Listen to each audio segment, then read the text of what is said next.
All right, so I got done working today, and I came home and I was like, wow, it's Wednesday.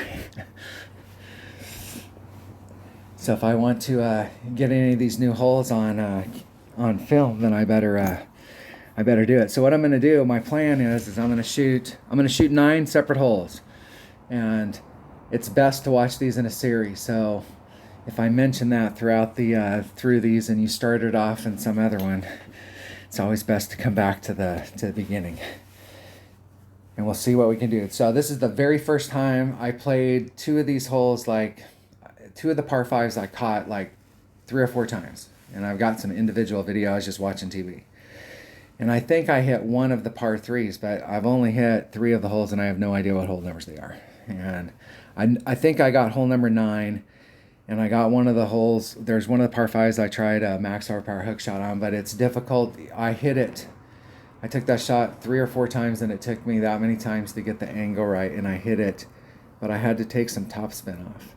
And I think I had finally gotten down to a big topper, so you could probably do it.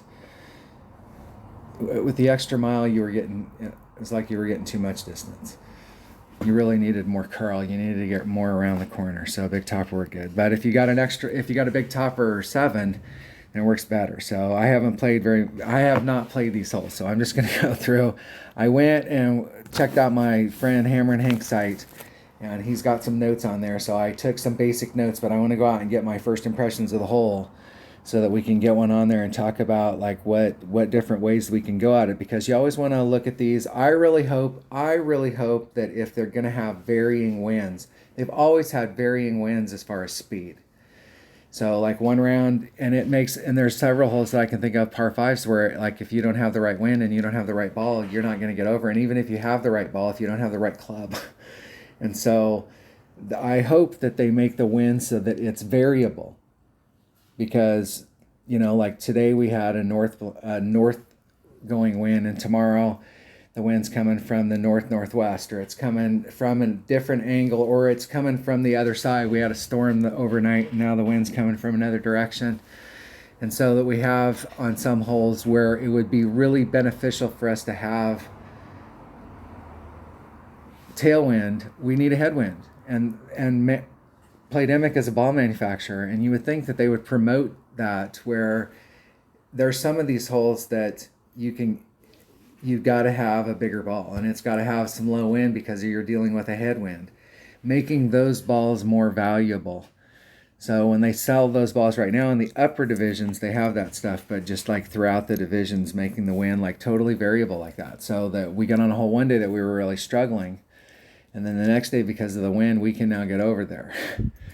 But that means on another hole, that's why they really need to take and lay the courses out, so they have a course map, and they have hole 1, hole 2, hole 3, hole 4, hole 5, and they have a course layout, so that we're playing in the end, we're playing this way, and we're cutting these, and tell us which way the course is, and then say the wind's blowing this direction, and we have a legend, so we know this is north.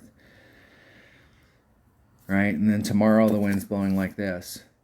Or maybe the next day it's blowing like this, and we're getting a crosswind, or it's the crosswind this way, the wind's changing. And so right now the wind was going this way, and tomorrow we're going to get this, and the next day we're going to get this. So that means we can look at this course layout, and we can lay the wind out and say, holy crap, that means on that hole we're now getting. That would make the game a lot more realistic. But we could, just like in real golf, we could look to see what the winds were, so that we could sit down with our caddy, and we could go, hey, this is what the winds are, and it should just be posted. That's what we have news for. Today's winds. This is what the winds are out on the course today. And this would work for every division, and they wouldn't have to have separate stuff. We're playing based off of this right here. And, like they could have a 3-day forecast or a week-long forecast and say, hey, it looks like this weekend round there's going to be a storm come through Friday night. And so the weekend round looks like it'll be clear, but the weather's changed. Or we've got a storm in the area, and so the winds are a little higher. And, that type of stuff. That would make this game so much better. All right, so I'm gonna shoot the 9 Phantom Mansion holes, and we'll see what we get based off of the notes that I have. Right now, I'm in perfect spot. If I actually stopped right now, I'd be fine. I'm in first place right now. But I'm sure when we're done, I have no idea what the minimum score should be. So, I mean, you should think every tournament you start off at minus 12. That's the minimum. So then you have to look at those holes that are like the low hanging fruit. Like if there's some fruit out there that you're hitting with the lawnmower, then you have to get that hole. So that will change that.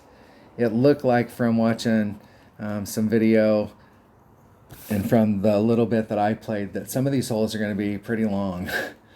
And you're not going to be able to get on in one on, you know, or get up there in that range. I'm hoping the par fours are going to be where we always make our money. All right, here we go. I will see you on the Phantom Mansion holes. Thanks for watching, and keep watching.